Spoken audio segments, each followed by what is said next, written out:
Welcome to the Jolly Tank Review. My name is Relix. Today we will be discussing the new Tier 7 French light tank, the AMX 1390.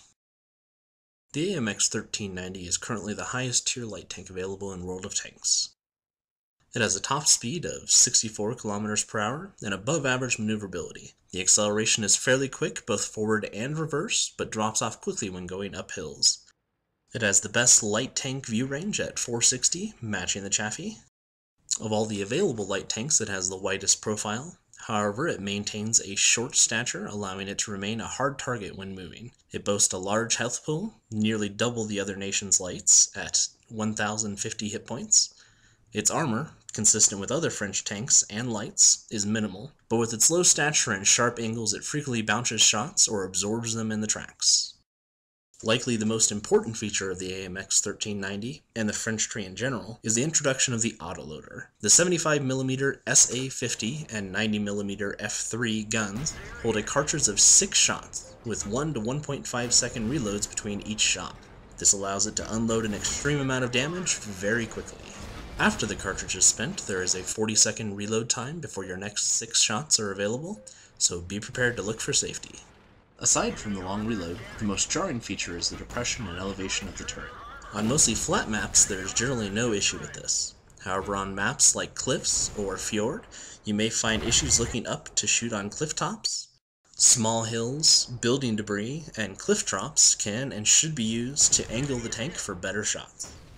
For equipment, the French tree does not get anything special that would benefit their light tank tree. Ventilation, coated optics, and either spall liner or camo net are likely your best choices. Repair times are rather long without upgraded crews, so a toolbox can be another good choice while leveling. As a light tank, the AMX 1390's primary role in most games will be as the scout. The uniquely stunted profile will allow you to take advantage of small hills and obstacles to block incoming fire while providing vision of the map. Large hills absolutely kill acceleration, so avoid them when engaged in scouting or moving through open areas where you can be spotted. One key point to remember for early scouting on maps like cliffs, mines, and other short route maps: your reload will likely not be ready, so prepare your maneuvers against enemy scouts accordingly and don't overengage. On maps where there are enemy scouts, it is worth floating around your area of the map and act as an interceptor. The quick fire rate of the autoloader will easily allow you to stop or kill rushing scouts, protecting vulnerable artillery. The extra health and weight of the AMX 1390 makes it worth attempting to ram enemy scouts as well, with little risk to yourself. Another good strategy after initial scouting is to hang back till the mid to late game, waiting for tanks to settle down into their pushes, and then finding a good avenue to rush the enemy artillery. The autoloader will ensure you can dispense enough damage to take out 1 to 2 artillery before reinforcements can come to defend them. On city maps, or in the mid to late game when tanks are engaged and mostly spotted, it is well worth taking advantage of the 1390's health and firepower. Look for avenues to flank behind enemy tanks and unload in their lightly armored sides and rears. You can also directly support the heavier tank pushes, using them for cover, and chain track enemy tanks to keep them exposed. Work with medium wolf packs to quickly seize areas before the enemy team can, and rain down death from elevated positions. For autoloaders, if you find yourself with only 1 to 2 shells left in the cartridge and the time to do a full reload, press C to force reload a new cartridge. Try and use your speed advantage to keep yourself behind enemy tank turrets so they cannot fire on you.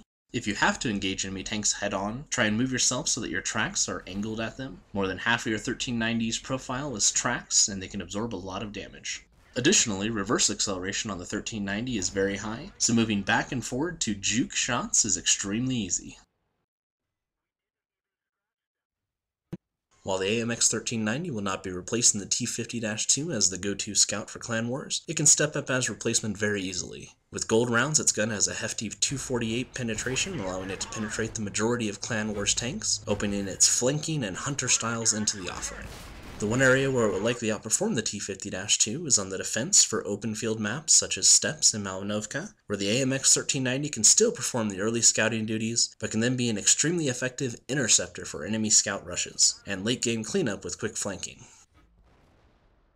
Another possible application is with shake and bake style tactics, where the AMX 1390 uses larger tanks for cover during a push, and then accelerates around them, past enemy tanks towards softer artillery targets and flanking positions. Over my 200 some battles in the AMX 1390, I have found it to be an extremely enjoyable tank, likely one of my all-time favorites.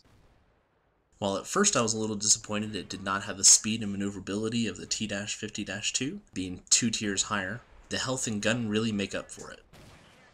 I have probably had some of the most exciting standard battles in this tank, working with other AMX 1390s to wreak absolute havoc.